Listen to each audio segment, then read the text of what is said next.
আসসালামু আলাইকুম, সবাই কেমন আছেন? তো অনেক দিন পরে একটু বাহিরে বের হলাম বাচ্চা কাচ্চা নিয়ে। তো গিয়েছিলাম বাসা থেকে নিয়ত করে হচ্ছে রোজ গার্ডেন মতিঝিল। তো সেখানে গিয়ে দেখি পূজা উপলক্ষে নাকি বন্ধ দিয়ে দিয়েছে। তো এটা সাধারণত রবিবারে বন্ধ থাকে। তো পূজা দেখা এই জন্য আর কি বন্ধ। তো কি আর করার, ভিতরে আর ঢুকতে পারি না। এদিকে তো আমাদের বাচ্চা কাচ্চারা বলতেছিল আম্মু গেট খোলে না কেন, গেট খোলে না কেন, চলো আমরা ভিতরে ঢুকে যাই। তো তাদেরকে আর কি ঘুরতে নিয়ে গেলে অনেক বেশি খুশি হয় বাচ্চা মানুষ। বড়দেরও আসলে ঘুরতে গেলে যেমন একটু সবসময় ঘরে থাকতে বিরক্ত লাগে, তো সেরকম কিন্তু বাচ্চাদেরও। তো এদিকে তাদের দুই বোনের ফটোশ্যুট করতেছিলাম, এদিকে হচ্ছে আমার মামা শ্বশুরের ঘরের দেবরের আর কি মেয়ে, সে বারবার সামনে গিয়ে দুষ্টুমি করতেছিল, কিন্তু দুজনের আর ছবি করা হচ্ছে না। সেও স্থির করে দাঁড়াচ্ছে না, ওদেরকেও ছবি তুলতে দিচ্ছে না। তো এই হচ্ছে হাল অবস্থা। তো তারা তো অনেক বেশি খুশি ছিল ঘুরতে গিয়ে। তারপর ওখানে আর ঘোরা হলো না, যেহেতু গেট তালা বন্ধ। তারপর আমরা গুলিস্তান একটা পার্ক আছে সেটাতে চলে গিয়েছিলাম, যদিও কখনো যায় না। এদিকে এই যে কুকুর দেখে দুই মেয়ে ভয়ে একদম পিছনে চলে আসছে, কুকুর দেখে অনেক বেশি ভয় পায়। তো এদিকে আবার বাচ্চারা দৌড়ে গিয়ে ঢুকে পড়তেছে ভিতরে, মানে তারা তো আর বোঝে না যে টিকিট কেটে ঢুকতে হবে। তো যিনি টিকিট কাটতেছেন উনি আবার অনেক ভালো, তো বা ওদের সাথে হাসতেছিল। উনি আবার রাগ করে নাই বা বিরক্তি বোধ করে নাই যেন কেন ভিতরে ঢুকে যাচ্ছে। যে অনেকে তো আবার বিরক্তি বোধ করে যে বাচ্চারা নিয়মকানুন বোঝে না বা কি। তো তারপর দেখেন তাদেরকে আর মানে সামলাই কে, ওদিকে হচ্ছে ওর বাবা টিকিট কাটতেছে আর ওরা দুই বোন মিলে একদম দৌড়ায় পোড়া একদম তোলপাড় করে দিচ্ছে, এটাতে উঠবে ওটাতে উঠবে, মানে একদম মাথা পোড়া শেষ করে দিচ্ছে। তারপর হচ্ছে ঘোড়াতে উঠাইছে ওদেরকে। তারা আবার ওই ভূতের ডাক বলে ওইগুলাতে উঠতে যাচ্ছে, এই উঁচু এটাতে উঠতে যাচ্ছে। তো আমরা আসলে একদম সন্ধ্যা হয়ে গিয়েছিল, সেখানে গিয়ে বেশিক্ষণ স্থায়ী হয় নাই, 1 ঘন্টার মতো মনে হয় ছিলাম, না জান দিয়ে দিছে যেহেতু।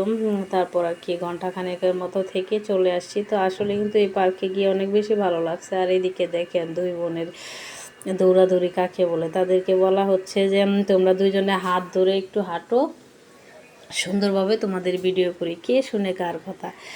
তারপর হচ্ছে এই যে তারা এই বিমানে উঠবে, তো প্লেনে দুই বোনকে উঠাইছে। এদিকে আবার আমার জালের মেয়ে বলতেছিল যে আম্মু এটা তো ভাঙা, আমার ভয় করতেছে। তারপরে ওইখানে যে লোকজন থাকে ওনারা আবার বলতেছে যে না, সবগুলো এরকমই, সমস্যা নাই। তো এদিকে আমার মেয়ে তো অনেক বেশি মনে হয় ভয় পাইতেছিল, সে একদম মাথা নিচু করে রেখেছিল, ডাকতেছিলাম যে আম্মু মাথা উঁচু করো, উপরে ওঠাও। আর এদিকে এই ছেলেটা বলতেছিল সে এই কালার বিমানে উঠবে না, অন্য কালারটায় উঠবে। তো বাচ্চাদের হচ্ছে এই একটা কারিশমা, তো তাদের চোখে যেটা ভালো লাগে সেটাই তারা করবে। আর এদিকে দেখেন আমার আম্মু মাথা নিচু করে আছে। তো দুই বোনে অনেক বেশি এনজয় করছে। আর আমার জালের মেয়ে আসতেছিল আর বলতেছিল যে বড় আম্মু আমি অনেক মজা করছি আজকে, তোমাকে অনেক থ্যাংক ইউ আমাদেরকে বাইরে নিয়ে যাওয়ার জন্য।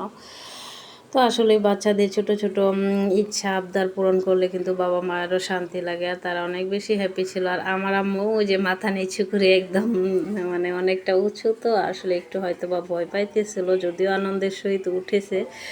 তো আমি আর ওর বাবা হচ্ছে ওকে ডেকে নর্মাল করার চেষ্টা করছিলাম, তো ও বারবার নিজ দিকে তাকিয়ে আসছিল। তারপর এদেরকে বিমান থেকে উঠিয়ে নিয়ে কসমেটিকের দোকানে আসছিলাম আর বলতেছিলাম যে এই চশমা পিনগুলো আমি যে কতবার কিনি কতবার হারাই সেটা বলার বাহিরে। তো কসমেটিকের দোকানে গিয়ে কিন্তু আসলেই ভালো লাগে। তো এদিকে হচ্ছে আমরা দুই জাল আগে হাতের একটা এরকম ভিডিও বানিয়েছি এই যে, তারপর হচ্ছে আমার হাজব্যান্ডের সাথে বানাইছি। তো 2-3 বার ট্রাই করার পরে কিন্তু ভিডিও মানে পারফেক্ট হয়েছিল আর কি। তো বাহিরে গেলে যা হয়। তো এদিকে আবার এই যে পুকুর পাড়ে এসে পড়লাম, পুকুর পাড়ে আসার সাথে সাথেই কিন্তু আজান দিয়ে দিয়েছিল, একদম অন্ধকার হয়ে গিয়েছিল। তো ওইদিকে নিচে আবার মাঝখানের রেলিংটা ভেঙে গেছে, তার বাচ্চার বাবা দুই মেয়েকে বা মানে একটু দূরে দূরে রাখতেছিল। আর এদিকে দেখেন নিচে অনেক মাছ, আপনারা দেখতে পাচ্ছেন কিনা জানি না, প্রচুর মাছ ছিল। তো আমি জিজ্ঞেস করতেছি আবার বাচ্চার বাবাকে যে এই মাছগুলা চাষের কিনা, উনি বলতেছে যে হ্যাঁ এগুলা চাষেরই মাছ।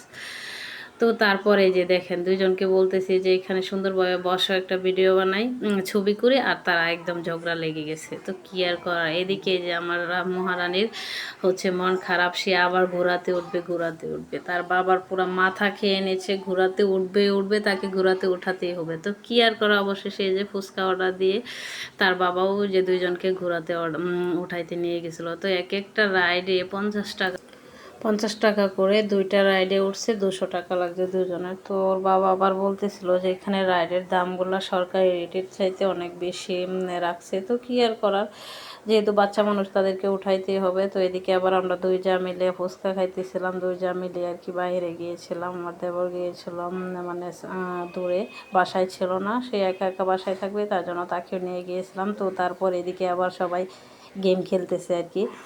এই মানে কলসির ভিতরে 5টা বল রাখতে পারলে যে 5টা ড্রিঙ্ক পাবে। তো এরকম আর কি গেম ছিল অনেকগুলাই। আবার ছোট ছোট বলও ছিল, যেগুলোকে আমরা ব্যাং রাবার সিস্টেম বলগুলা বলি। তো বাইরে গিয়ে অনেক বেশি ভালো লাগলো।